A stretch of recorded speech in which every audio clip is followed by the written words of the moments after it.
19 years old, I took an oath, like many Australians, to defend my country at all costs. I can remember signing the dotted line with a proud feeling of signing my life away to the service of this nation on the shoulders of our Anzacs. I had the incredible privilege of serving with, for and above some of the greatest and bravest Australians our country has produced. I had what you'd probably call a pretty exciting and physical career. I was medically discharged from the Army in 2015 and diagnosed with a chronic spine injury, PTSD, adjustment disorder, and then later major depressive disorder and traumatic brain injuries.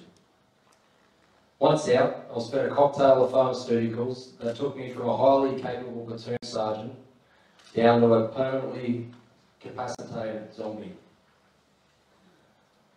I was on a suite of brand new pharmaceutical medications to treat my complex health conditions, but they appeared to be making me worse.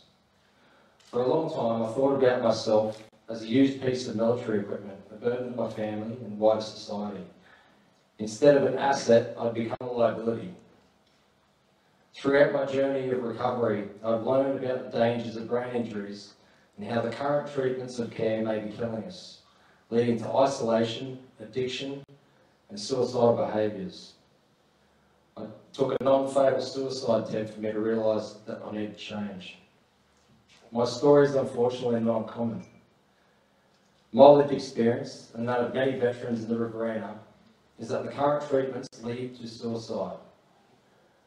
A common term amongst veterans being compensate, medicate and isolate. The effects of modern warfare are delayed, and we're seeing the impact now on the suicide sweeping our nation. 60% of the veterans that we interviewed in the Riverina had said that they'd been suicidal in the last 2 years. Australia is in the middle of a Royal Commission into defence of veteran suicides. And for years, veterans in Wagga, my mates, my brothers and my sisters, have been asking for medical help, access to treatments and holistic programs to make a difference and save lives.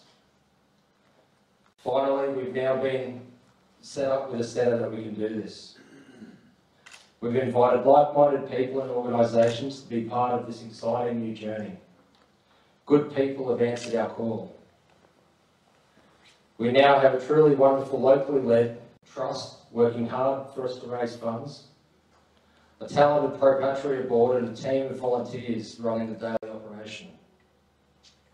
The Patria Centre is quickly developing into a centre of excellence for coordinated medical, holistic health care for the well-being of veterans, first responders and their families in the Riverina.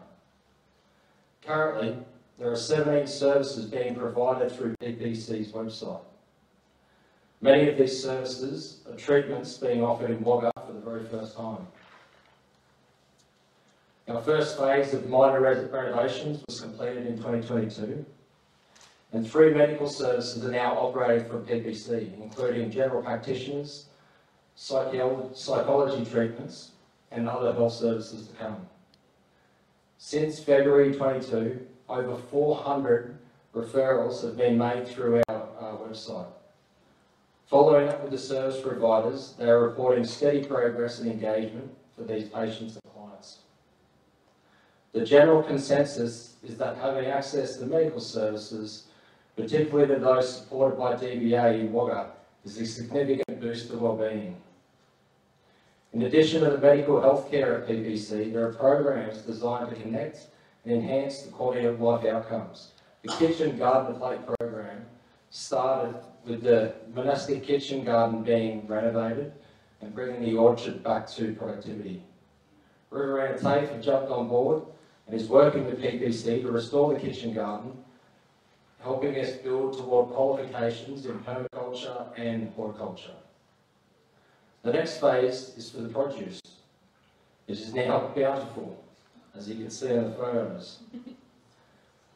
We now need to use it in cooking demonstrations to provide nutritious home-cooked meals for participants and their families. Already well-known chefs in the region have volunteered to be part of the program. There is an integral connection between gut health, nutritious food, and mental and physical health. This is the basis of the program that we're running. And this is where the pitch-up comes in. And this is the importance of the work that we're doing. We're growing food, and now we need to work on the nutrition.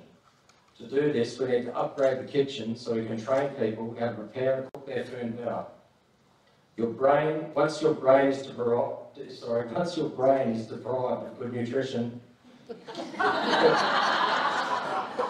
you are deprived of dopamine, which 90% of it is produced in your stomach lining. We already have brain issues, so poor diets are most certainly making it worse.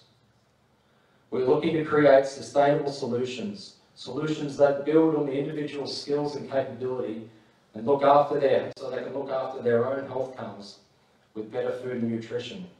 Up to $10,000 will help us renovate the community kitchen, providing us a space to cook, learn and heal. Nutrition is key to health. With our garden fresh produce to fulfil the plate part of our garden kitchen to plate program, we can help promote change and have an incredible impact on people's lives and those of the community around us. Thank you.